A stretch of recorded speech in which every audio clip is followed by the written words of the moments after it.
ایک کنجوس کے گھر کوئی مہمان آیا تو اس نے اپنی بیٹی سے کہا کہ آدھا کلو عمدہ گوشت کہیں سے لے آؤ۔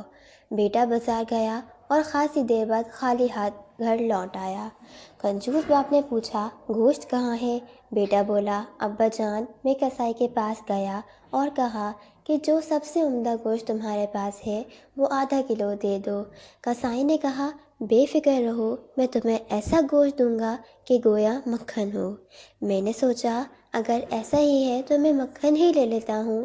میں نے کسائی سے گوشت لینے کا ارادہ ترک کر دیا اور سیدھا بقال کے پاس گیا اور اس سے کہا کہ تمہارے پاس جو سب سے عمدہ مکھن ہے وہ دے دو۔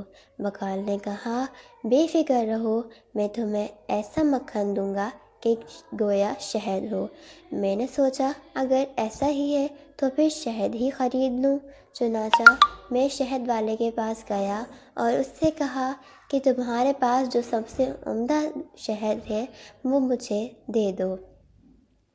شہد والے نے کہا، بے فکر رہو، میں تمہیں ایسا شہد دوں گا گویا کہ بالکل صاف شفاف پانی ہو۔ میں نے سوچا اگر یہی قصہ ہے تو پانی گھر میں ہی موجود ہے، اسی لیے میں خالی ہاتھ واپس آ گیا۔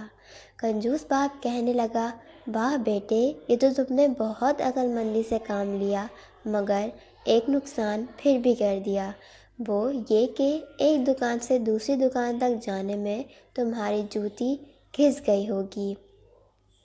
بیٹا بولا، نہیں ابا جان، ایسا نہیں ہے، میں تو مہمان کی چپل پہن کے گیا تھا، اس لیے کوئی نقصان نہیں ہوا۔